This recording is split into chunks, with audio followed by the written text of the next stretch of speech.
Yo, I can't lie. My son put me up on N.B.A. Youngboy. I had already knew about Dirk, but it was other people he was making music with who I liked more at first. Now, over the past couple of years, this dude didn't really came to stand out, and he obviously can make music on any type of level. I don't know what it is about that N.B.A. Youngboy shit, but when you got him on your playlist and it suggested shit, you could let all that shit play pretty much.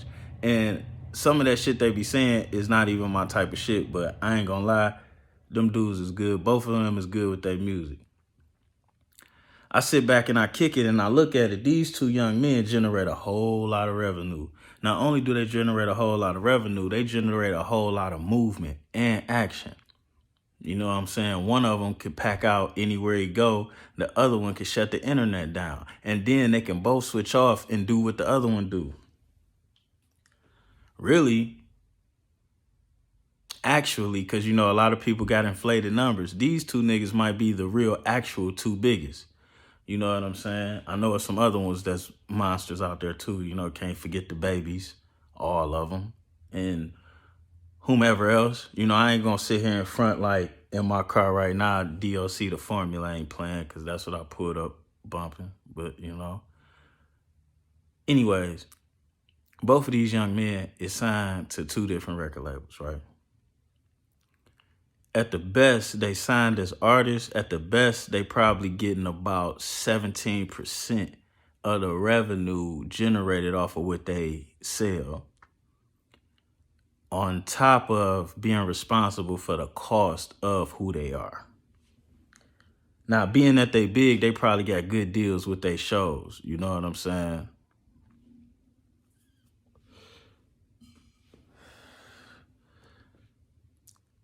Point being is this. It's all type of shit happening behind these two young men getting into it. Not to mention, if them two can't see a solution, then there's no need for anybody who's not on their level to even think about having a solution. Not to mention, if them two going at it makes them just that much bigger, then what's to stop everybody else from trying it? Now, the problem with that is this here.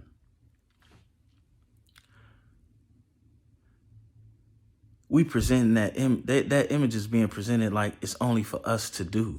And then we don't even own it. You understand? Some other person owns this and sells it to other countries with the imitation that that's what we are. That's why when you have people from other countries move here, they look at us like that because it's being promoted that that's who we are. But me as a black man, I know that's a small percentage of the hood. Even when I was in the street, people that's moving like that, we know that's the small percentage because it's short-lived. Now, tell me why they putting all the hustlers and scammers in jail and everybody else getting away with murder. I don't know. But to act like I don't see that is something I can't do. I can't do that at all. In other crime families and factions, like in the mob and all of these motherfuckers and the Russians and shit, everything, even with us, elite black, us, I retired a long time ago. Even with the elite black drug dealers, once bodies start dropping, it get real different with the law, period. Now, I don't understand how gangbangers and entertainers is able to keep up that amount of violence and then talk about it and that shit be allowed. I don't get it. You know what I'm saying? I don't expect either one of them young cats to listen to me, but what I'm saying is like, bro, if it's that heated, if that's serious, y'all niggas can make a lot of money off doing a boxing match, and then whoever win that's whoever win.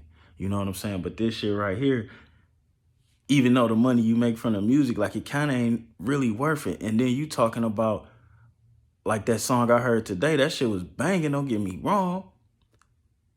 Look at all the ad revenue generated off of that shit. And when you equate that with what you getting off putting your life and freedom on the line and risking the life of your folks and this other nigga's team, it kind of don't work it because the label don't even tell motherfuckers what they get totally from the streaming. They getting a piece of the streaming company, period, and that ad revenue, period.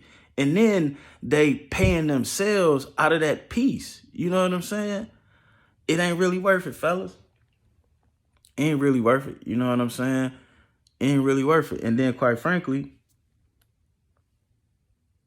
nah. I love to see niggas getting money. I do. I really do. But what I hate to see is a nigga doing all the work, taking all the risks to take home a minimal percentage of the net proceeds. And I done been a nigga in that position before. Like, it ain't worth it. It ain't worth it at all. Especially when you as talented as either one of y'all. Y'all can make any other type of music without going at each other like that. And it's gonna hit. It's gonna hit. And the shit, man, you gotta look at your label and ask them, both of y'all, try and make a positive song and see if them niggas push that shit, how they push everything else. That should let you know right there, man. And then, like, they got money invested in you. They allowing that shit to go. Like, man, that should stop you right there. You know, but in Detroit, things is different. You know what I'm saying?